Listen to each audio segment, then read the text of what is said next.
Today I'm going to show how to cover any disposable pen with a polymer clay triangle-shaped cane.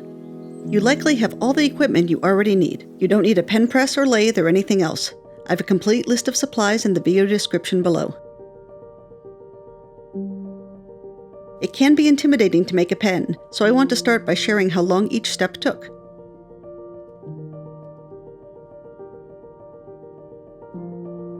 In the video description, I have links to pens that I know will work.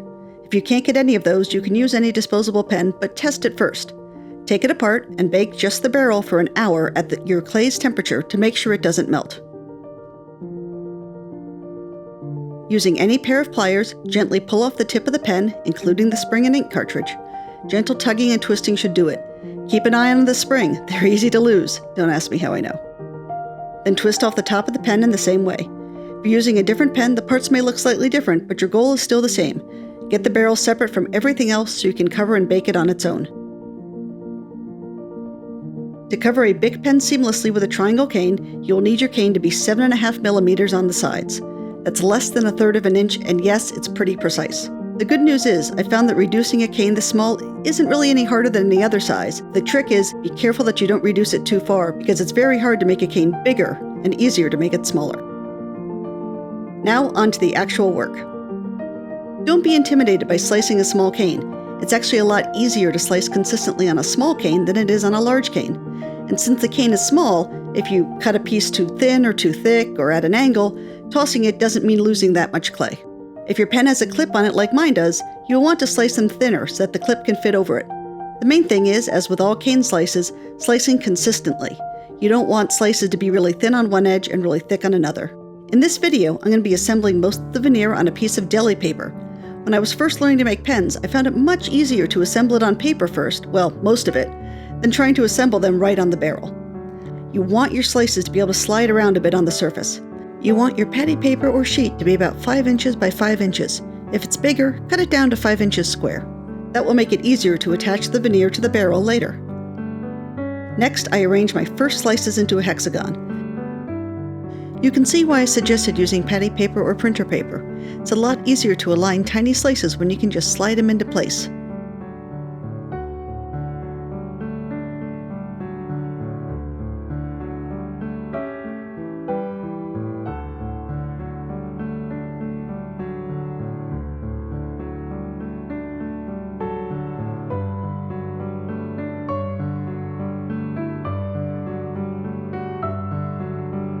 One of my favorite tricks for putting slices together is that it turns out 2 slices often slide in better than 1 at a time. So I'll do what you're seeing here, where I pair up 2 slices beforehand and then push them into space together.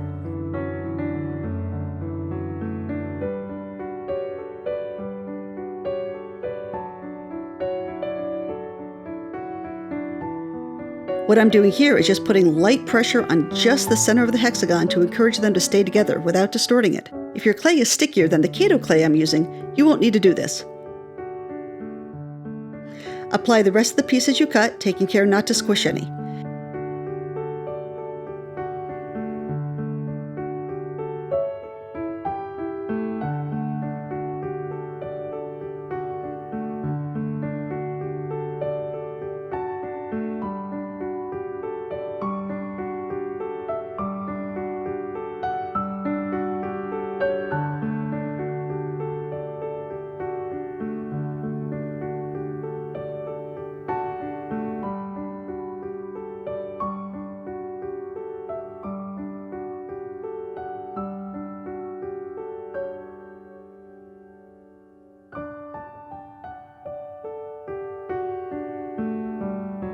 Every 1 or 2 slices, I turn my triangle cane to have a different face down.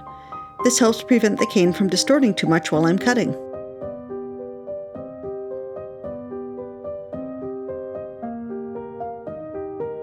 You can see my slices are not really joined together. That's okay. You'll see later on how we can still get it on the pen, even though this is basically a loose collection of slices rather than a joined veneer.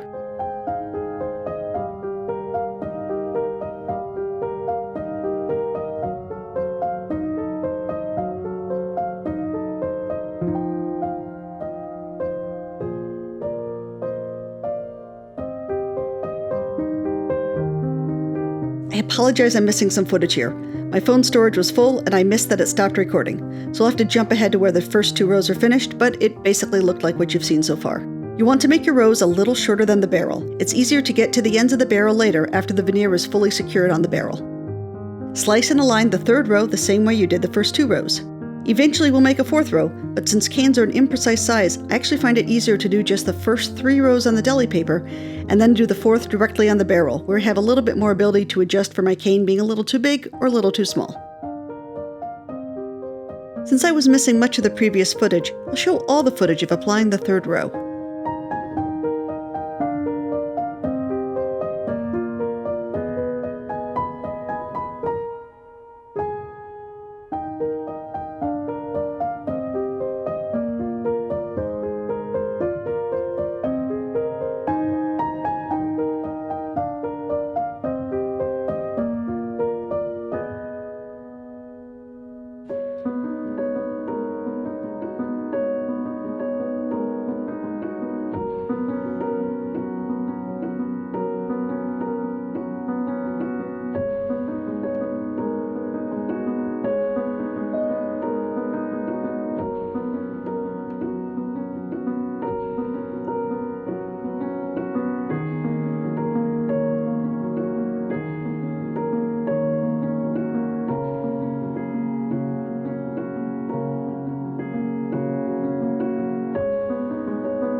Now we're going to get this veneer on the pen barrel. First, if you're using clay that doesn't cling to itself well, you may want to put some gentle pressure on the interior of the veneer like I am here. Definitely not on the outside, and definitely don't flatten or burnish or roll it. Just use your fingertips. If you distort those outside edges, it will be hard or impossible to add your final row of slices. Next, cover your pen barrel with a tiny bit of bacon bond or other liquid clay. You want enough on there so it's sticky, but not so much that the clay will slide.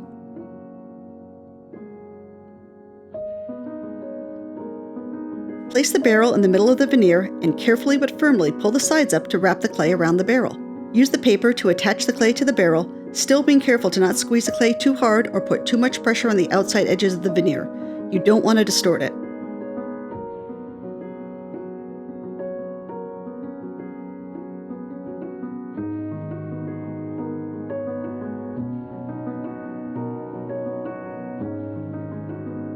If any slices come off when you remove the paper, just put them back on. I got lucky here. Normally I lose a few from the edges and sometimes even one from the middle. Now we're going to apply the final row of slices. Pause here and look to see if your cane was close enough to measurement to continue without further reduction. If your original cane was bigger than 7.5 millimeters, you'll find your slices don't fit without a lot of overlap. Your only option is to reduce part of your cane a little bit more and proceed. If your original cane was smaller than 7.5 millimeters, you'll find the slices aren't filling up the space well. That's okay. The best thing to do is cut slices a little bit thicker, and when you're matching them up, match them to the clay that's already on the barrel. Put the gaps between the new slices, not between the new slices and the original ones. Otherwise, the ends of the pen will be way far off from the pattern, even though the middle matches. When you later flatten it, the extra thickness will help the clay spread out with as little distortion as possible.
On the ends, you can either put full slices on and cut them afterwards or cut them first. I like to cut them first. I find it easier to avoid distortion.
Now you want to use your fingers to adhere all the slices well to the barrel and start closing any gaps between the slices. Don't worry at all about fingerprints right now. We'll be rolling it later to take care of those. If you don't do this squeezing, you risk having the slices pop off when you're rolling it.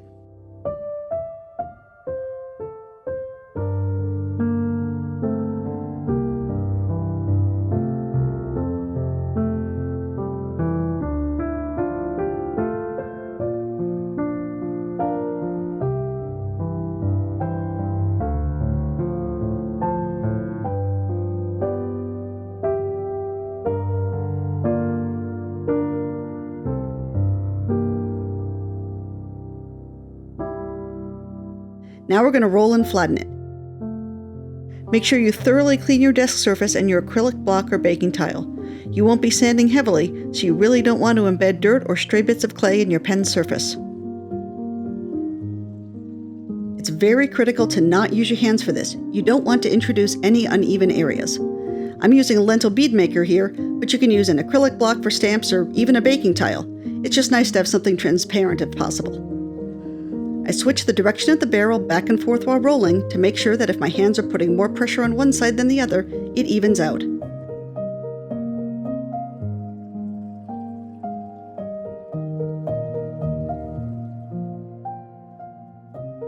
As you go, pause and use your fingers to feel for divots.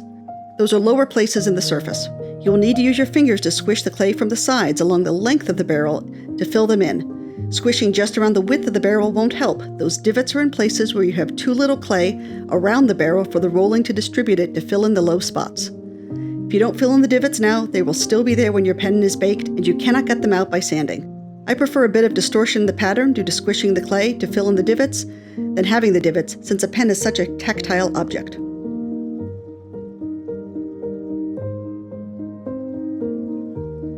This may seem like a lot of rolling, and it is. But this is a few minutes of work to save lots of sanding later. And I don't know about you, but I would much rather roll soft clay to a smooth finish than to sit there scrubbing at it with sandpaper later.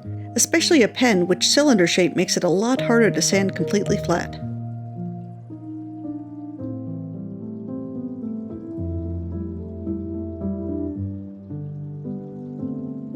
This is a technique I learned from Fiona Abel Smith. Use a knitting needle or other similar object to gently close any seams that haven't been closed already by the rolling. I usually use a very bright light and get as close as I can to see if there's any place where there's still a visible line.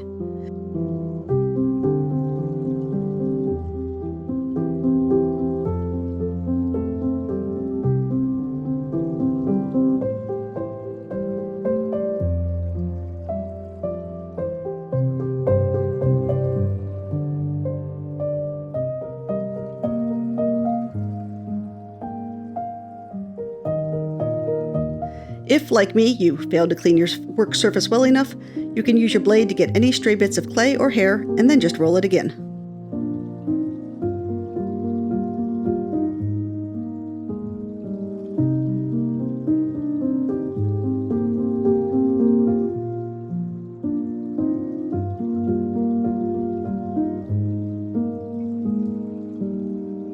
can see how I pick it up for baking using a metal rod, so my fingers never touch that smoothed barrel. I've used scissors to cut notches in the side of a baking pan, and I rest the metal rod on that for baking. I cover it to prevent scorching and bake at my clay's recommended temperature for an hour.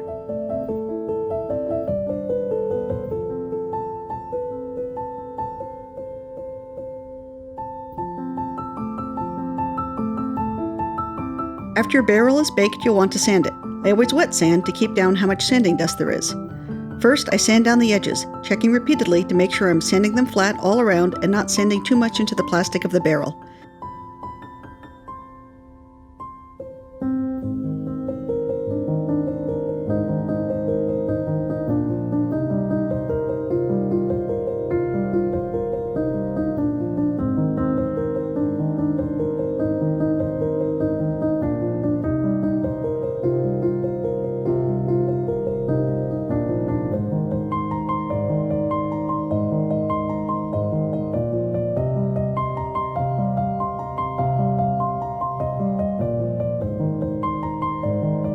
I'm using Abernet because its extra durability and low dust makes it excellent to use when spinning my pen barrels on a lathe or a Fordham. But when you're sanding by hand, you can just as easily use any sandpaper. You can buy pre-cut sheets of Abernet. I use so much I've actually bought these rolls, and I just cut what I need off them each time. When you're sanding the barrel, it's important to make sure you sand every part of it about the same amount of time, and that you sand in both directions, back and forth along the barrel, as well as round and round around it. If you don't, you can end up with grooves from the sandpaper since you can't use your normal circular sanding motion on a cylindrical object. I'm sanding for less than 2 minutes with 320, my first grit. This is because we used the rolling earlier to get a very smooth pen surface, and it doesn't take a lot of sanding. But you could try going straight to 400 grit if you prefer.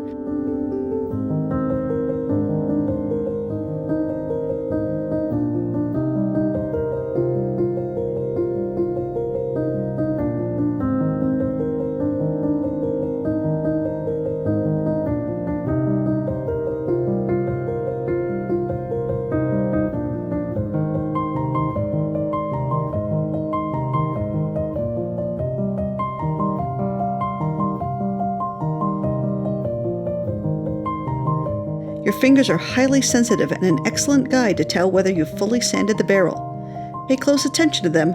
They will tell you if you've missed any spots. Next, I use 400 grit. This is similarly short, less than 2 minutes as well.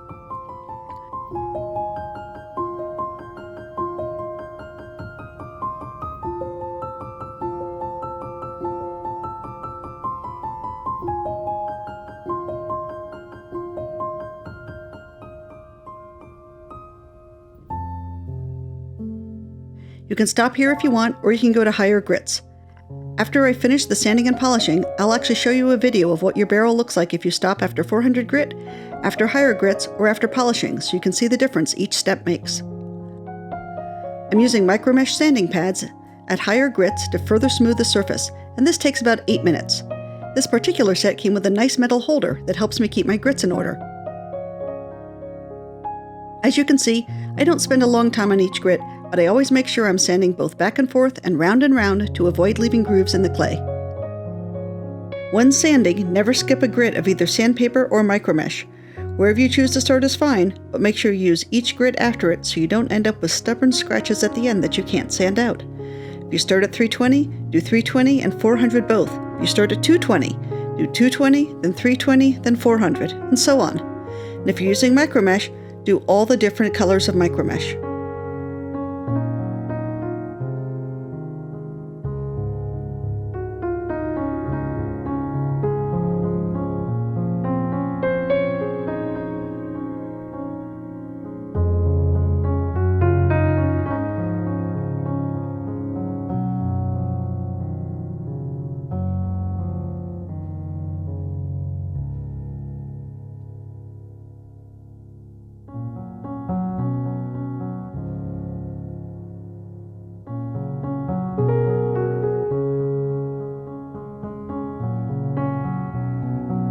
Finally, I'm going to use some Novus No. 1 plastic polish. Always read the safety data for anything you're using. While I haven't noticed any issues when I've gotten the Novus polish on my skin, I use gloves most of the time anyways just to reduce the risk because the bottle does say to protect your skin. I have this because it's easy to apply on a lathe or Fordham when I'm finishing my pen barrels there and they're spinning around. It also works by hand, or you could use any of your normal buffing methods. Be careful of using something like Renaissance wax or any other wax finishes. They feel nice, but they rub off, and pens are meant to be handled frequently.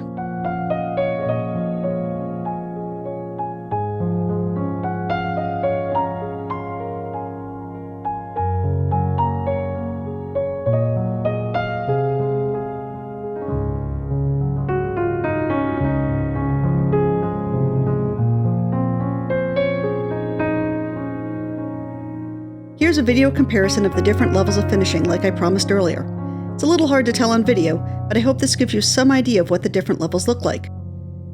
You can see the fully polished one on the right has the most gloss to it, and it certainly looks the most finished, but all of them are smooth and comfortable to the touch, so if all you want to do is sand to 400 grit, it's definitely okay to stop there.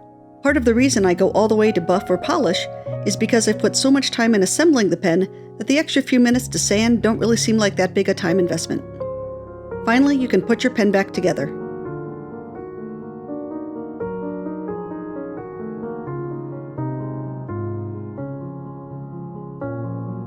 I always find the clicker end a little fiddly, but just keep working on it. It'll get there.